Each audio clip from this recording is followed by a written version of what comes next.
Assalamualaikum warahmatullahi wabarakatuh. Perkenalkan, nama saya Esti Astuti dengan NPM 1212020004. Di sini saya akan menjelaskan statistik parametrik uji ANOVA. Sebelumnya saya sudah menjelaskan statistik parametrik uji beda.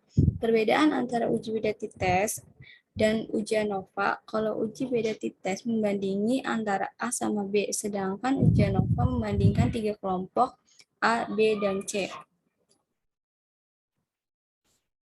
Uji ANOVA merupakan pengujian dengan menganalisis varian. Apabila pada uji T, jumlah sampel yang digunakan adalah 1 atau maksimal 2 sampel, maka pada uji ANOVA, sampel atau variabel yang digunakan lebih dari 2.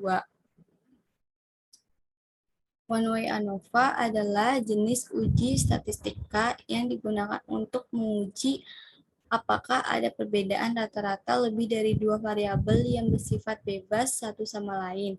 Sedangkan two-way ANOVA adalah jenis uji statistika parametrik yang bertujuan untuk mengetahui apakah terdapat perbedaan rata-rata antara lebih dari 2 grup sampel. Berbeda dengan uji one-way ANOVA yang analisisnya hanya berlangsung satu arah. Sedangkan uji two-way ANOVA adalah dia menganalisis berlangsungnya dua arah. Nah, sekarang di sini selanjutnya ada hipotesis dan kriteria. H0 rata-rata tekanan darah orang peminum obat A, obat B, dan obat C adalah sama, sedangkan HA rata-rata tekanan darah orang peminum obat A, B, dan C adalah tidak sama atau ada perbedaan. Pada ANOVA, syarat agar diterima atau tidak adalah sebagai berikut. Apabila signifikannya lebih dari 0,05, maka H0 diterima dan HA ditolak. Apabila signifikannya kurang dari 0,05, maka H0 ditolak dan HA diterima. Nah, di sini ada contoh kasusnya, mahasiswa FKYRC Angkatan 2018 ingin melakukan pengujian efek dari 3 macam merek obat penurun tekanan darah terhadap 3 kelompok pasien. Sebuah penelitian dilakukan dengan mengambil sampel pasien yang dikelompokkan menjadi 3 sesuai dengan merek obat yang diminum, yaitu pasien peminum obat merek X menjadi kelompok pasien 1, obat merek Y menjadi kelompok pasien 2, dan obat merek Z menjadi kelompok pasien 3. Keterangannya di sini sebuah penelitian dilakukan dengan mengambil sampel pasien yang dikelompokkan menjadi 3 sesuai dengan merek obat yang diminum, yang merupakan 2 variabel yang bersifat bebas satu sama lain. Nah, di sini variabelnya kelompok pasien 1, pasien peminum obat merek X, kelompok pasien 2, pasien peminum obat merek Y, kelompok pasien 3, pasien peminum obat merek Z. Nah, di sini sudah ada datanya. Lalu sekarang kita ke aplikasi SPSS-nya. Setelah sudah masuk ke aplikasi SPSS-nya, kita masukkan datanya terlebih dahulu.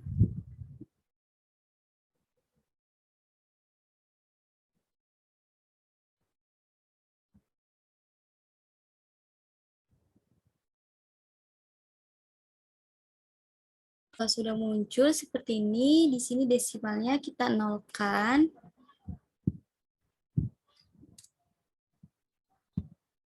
Nah, setelah itu kita klik analis, kompartmen, one-way ANOVA. Dan di sini dividen list-nya kita masukkan tekanan darah, faktornya kita masukkan dengan kelompok pasien, lalu post host-nya ini kita klik dengan 2K sama Bonferroni, lalu kita klik continue. Lalu option-nya kita klik, terus kita checklist deskriptif sama homogeneity of variant test. Lalu kita klik continue, lalu kita klik OK. Sudah muncul seperti ini. Di sini kelompok 1, 2, dan 3 jumlah banyaknya datanya sama. sejumlah 7.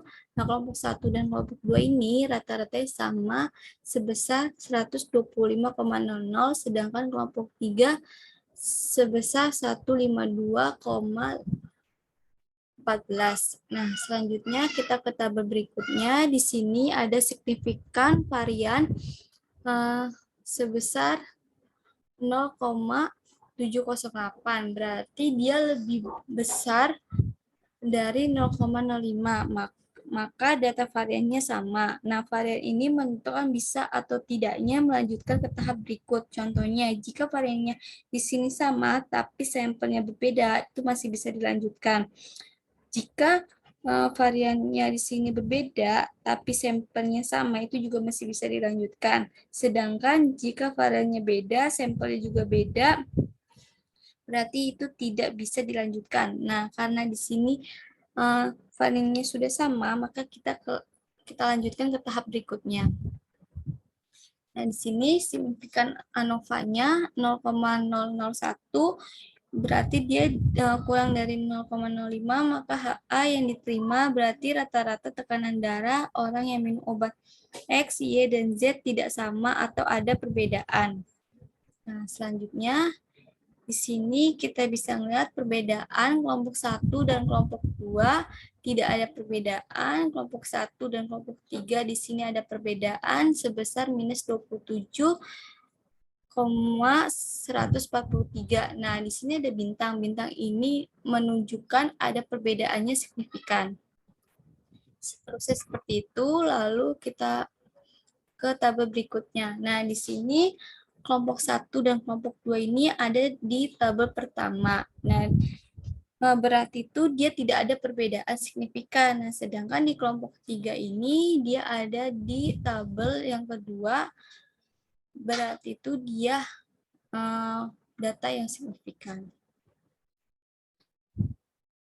Sekarang kita masuk ke two-way ANOVA. Kita masukkan terlebih dahulu datanya.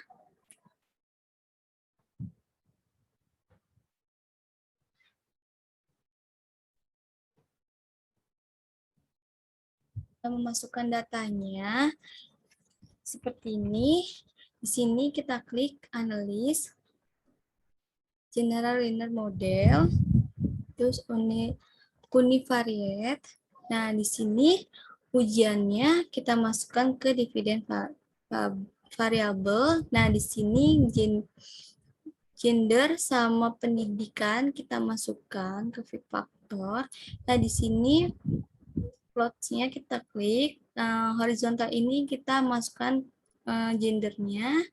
Nah, di bawahnya itu kita masukkan dengan pendidikan, lalu kita klik add, lalu kita klik continue, lalu kita ke watch.